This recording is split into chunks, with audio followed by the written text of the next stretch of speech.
Class 12 chapter 6 exercise miscellaneous है। Miscellaneous का question number 1 है। क्वेश्चन नंबर 1 देखो बच्चों क्या कह रहा है। क्वेश्चन नंबर 1 में शो है न्यू बुक के अकॉर्डिंग बच्चों, ये पुरानी वाली बुक के अकॉर्डिंग नहीं है, न्यू बुक के अकॉर्डिंग है। इसमें बहुत सारे सिलेबस जो डिलीटेड थे उसको हटा के जो बचा हुआ है रिमेनिंग क्वेश्चन को इसमें डाल दिया गया है। तो फर्स्ट क्वेश्चन हमारा ये था न्यू बुक का। Show that the function given by fx log x by x has maximum at x equals to e, यानी कि इस वैल्यू पे x की इस वैल्यू पे इस फंक्शन को मैक्सिमम वैल्यू होगी। उसके लिए कॉन्सेप्ट पता है आपको बच्चों क्या था। जो हमारा फंक्शन दिया हुआ था fx हमारा दिया हुआ था log x by x, इसको हम क्या करेंगे एक बार डिफ्रेंशिएट करेंगे, f डैश x निकालते हैं तो एक लॉन्ग डिवीजन साइन देंगे क्योंकि क्वेश्चन रूल अप्लाई होना है। नीचे वाले का हम स्क्वायर करते थे, ऊपर वाले को यहाँ पर डिफ्रेंशिएट करेंगे, नीचे वाले को एज इट इज़ माइनस नीचे वाले को डिफ्रेंशिएट करेंगे, ऊपर वाले को एज इट इज़। ठीक है, अब देखो log x का होगा 1 by x into x, x का होगा 1 into log x by x square, ये हो गया हमारा f डैश x। इसकी वैल्यू हो गई 0। इसको इक्वल 0 करेंगे क्योंकि प्रोसेस यही था कि जब हम f डैश x निकालते हैं उसको इक्वल 0 करते हैं, यहाँ से हम क्रिटिकल पॉइंट निकालते थे, क्रिटिकल वैल्यू बोल लो या क्रिटिकल पॉइंट। तो ये दोनों कैंसिल आउट होंगे, एक्स स्क्वायर जाएगा इधर तो 0 हो जाएगा, तो ये हो गया 1 minus log x equals to 0। Further log x की वैल्यू क्या हो जाएगी 1। इतना क्लियर बच्चों, log x की वैल्यू 1 हो जाएगी। अब आगे देखते हैं, ये log x की वैल्यू 1 आ गई। अब यहाँ पे बेस में क्या है e है। अगर सिंगल log है, इक्वल साइन में है कोई डेटा, इस टाइप का डेटा है, दोनों साइड में log नहीं है, एक साइड में log है, तो हम इस log को हटा सकते हैं। इस log को कैसे हटाते हैं वो देखो।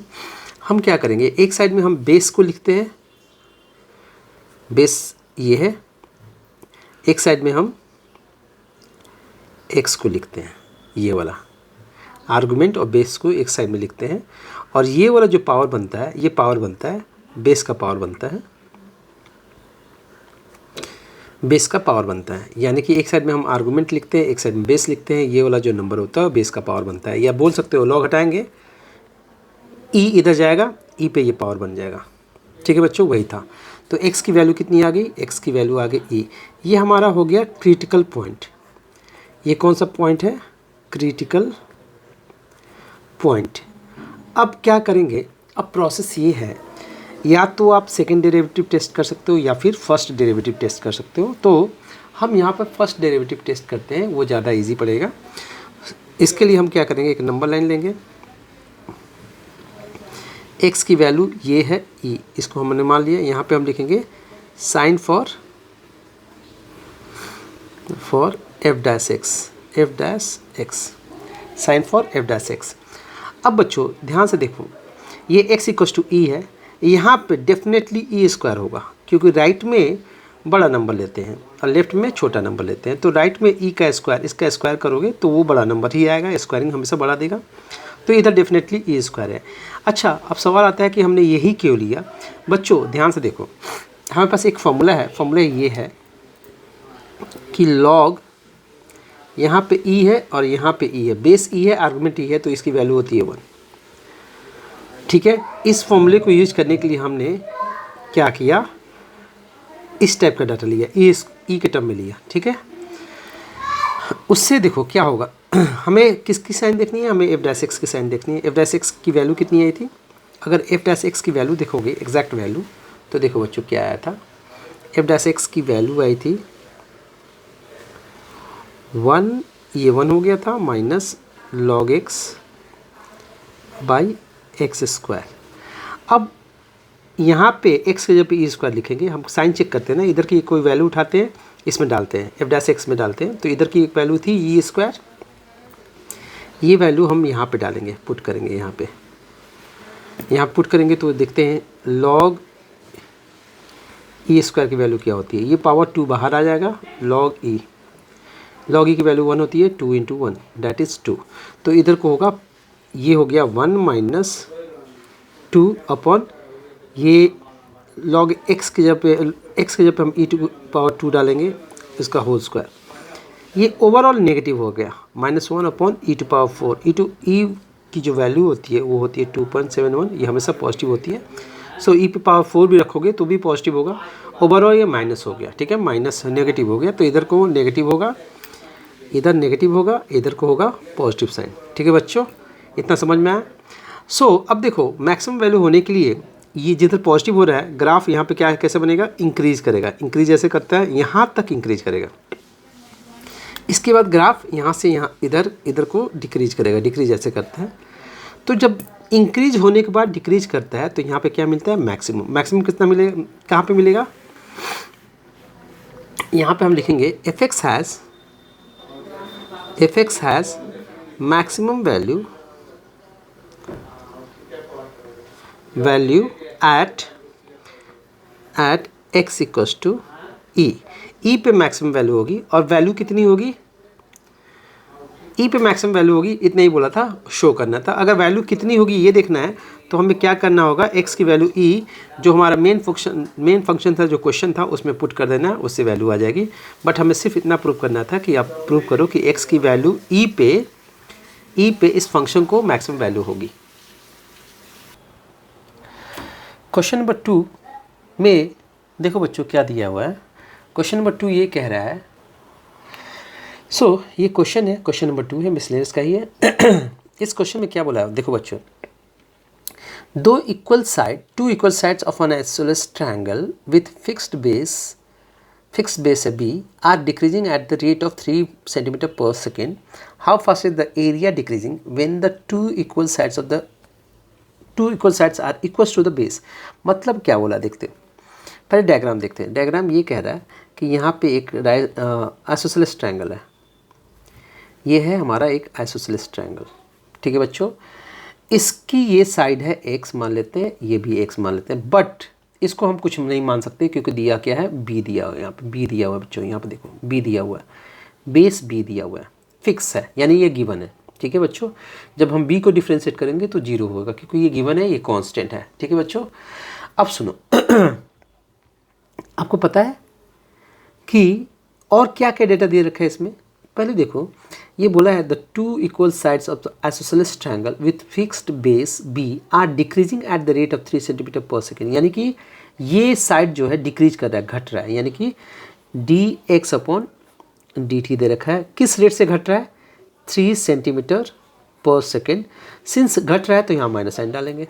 इतना क्लियर है बच्चों, ये हमारा घट रहा है, डिक्रीज कर रहा है, dx अपॉन dt दिया, ये साइड घट रहा है। किस रेट से घट रहा है वो रेट दे दिया है। ठीक है, और b दिया हुआ ये गिवन है, यानी कि ये फिक्स्ड है, यानी कि ये कांस्टेंट है।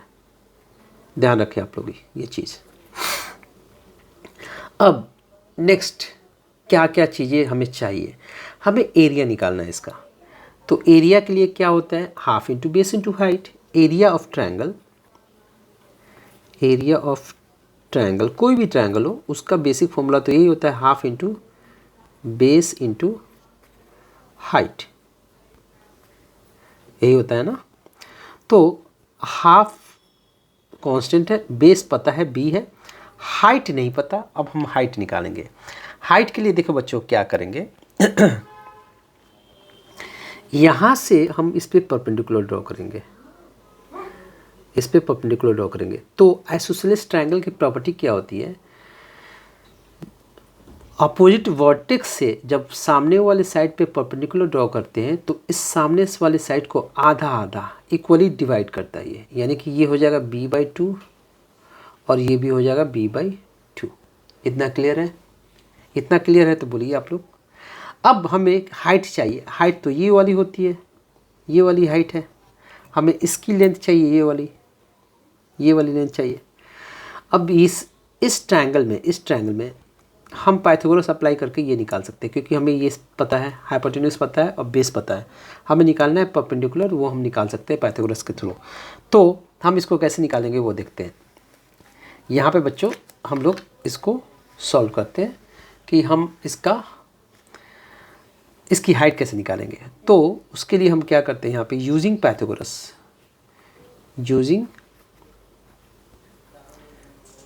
पैथागोरस। इसमें क्या करेंगे हम, देखो x का जो स्क्वायर होगा, हाइपोटेन्यूज का square equal to this square, ये हमें नहीं पता है, इसको हम ले लेते हैं h का स्क्वायर, ये h है हमारा, मान लेते हैं, और बेस के स्क्वायर का सम के इक्वल होता है।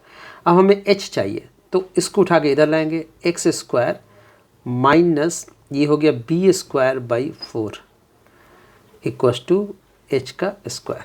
ठीक है बच्चों, इतना क्लियर? अब अगर हम h की वैल्यू निकालें तो क्या हो जाएगा, ये under root X square minus B square by 4। इतना क्लियर है बच्चों?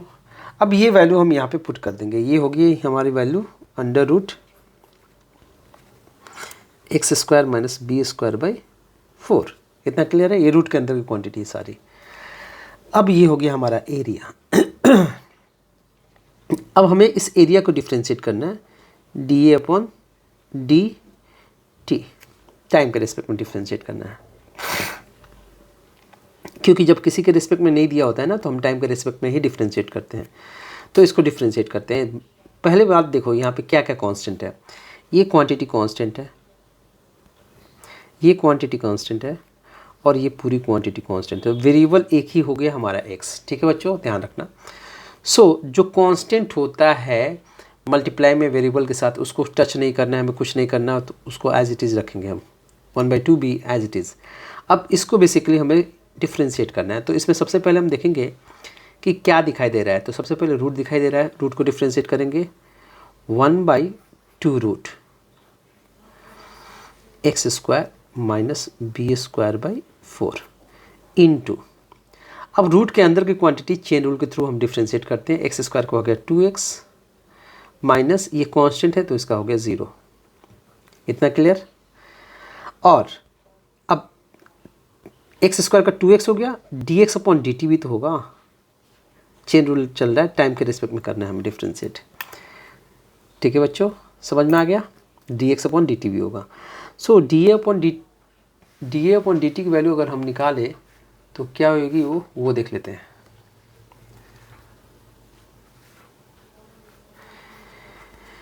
D A upon D T equals to 1/2 B, यहाँ से ये वाला 2 और ये वाला 2 कैंसिल आउट हो सकता है, तो ये हो गया x ऊपर under root X square minus B square by 4 into D X upon D T. D X upon D T की वैल्यू -3 दी हुई है। ठीक है, डेटा में दिया हुआ है, उस डेटा को हम यूज़ करेंगे। D X upon D T की डायरेक्ट वैल्यू हम यूज़ करेंगे। ठीक है बच्चों, तो उसके लिए हम करेंगे क्या, देखो डी ए अपॉन डी, अच्छा ये बात, एक बात और यहाँ पे कहना है कि D A upon D T कब निकालना है, when at X equals to B, जब x की वैल्यू b है उस समय निकालना है। इसको ऐट पढ़ते हैं, इसको हम क्या पढ़ते हैं, ऐट, ये सिंबल जो है ऐट। तो यानी कि x की वैल्यू जब b होगी, यानी बेस के बराबर जब हो जाएगा, ये बेस के बराबर जब x की वैल्यू हो जाएगी, तब D A upon D T क्या होगा, वो वैल्यू निकालनी है। तो हम जनरली करेंगे क्या, x की जगह पे b पुट कर देंगे, D A upon D T 1/2 into B into, यहाँ पर लिखेंगे b x की जगह पे, और ये हो गया B square by 4 into -3 D X upon D T की वैल्यू -3। ठीक है बच्चों, अब देखो फर्दर इसको कैलकुलेट करते हैं। D A upon D T 1/2 into B square, और रूट के अंदर की क्वांटिटी को सॉल्व करने जाओ, अगर एलसीएम लोगे तो ये 4b स्क्वायर हो जाएगा minus B square by 4 into -3, जिसको फर्दर हम लिख सकते हैं -3/2 बी स्क्वायर अपॉन रूट के अंदर की क्वांटिटी क्या हो गई, 4b square minus B square, that is 3b square upon 4, जो कि फर्दर हम देखें तो ये वैल्यू हो जाएगी -3/2 बी स्क्वायर √3b/2। ठीक है बच्चों, ये हुई इसकी वैल्यू। यहाँ से जो जो कैंसिल हो रहा है कैंसिल करते हैं, ये इससे कैंसिल, ठीक है, एक भी यहाँ से कैंसिल, तो ये बचा -3b/√3 माइनस ये दोनों कट होगा, 3 के जगह पे हम √3 × √3 लिख सकते हैं ना बच्चों। ध्यान से देखो, ये एक √3 कैंसिल आउट हो गया, तो आंसर हो गया -√3b cm²/सेकेंड, क्योंकि dA/dt था, यानी कि एरिया का क्या होगा यूनिट, वो लिखा हमने, t टाइम का होता है सेकेंड, ये लिखा। माइनस साइन इंडिकेट कर रहा है, अगर आंसर में देखने जाओ तो हो सकता है माइनस ना हो, वहाँ पे लिखेगा सिर्फ डिक्रीजिंग, तो माइनस साइन यहाँ पे ये इंडिकेट कर रहा है कि डिक्रीज कर रहा है। तो आप माइनस लगाओ तो ठीक है, नहीं लगाओगे तो यहाँ पे जरूर लिखना कि इस रेट से डिक्रीज कर रहा है, डिक्रीजिंग एट, या तो ये आंसर सही है, या फिर लिख सकते हो area decreasing at the rate of √3b cm²/सेकेंड। ठीक है बच्चों, ये है हमारा आंसर।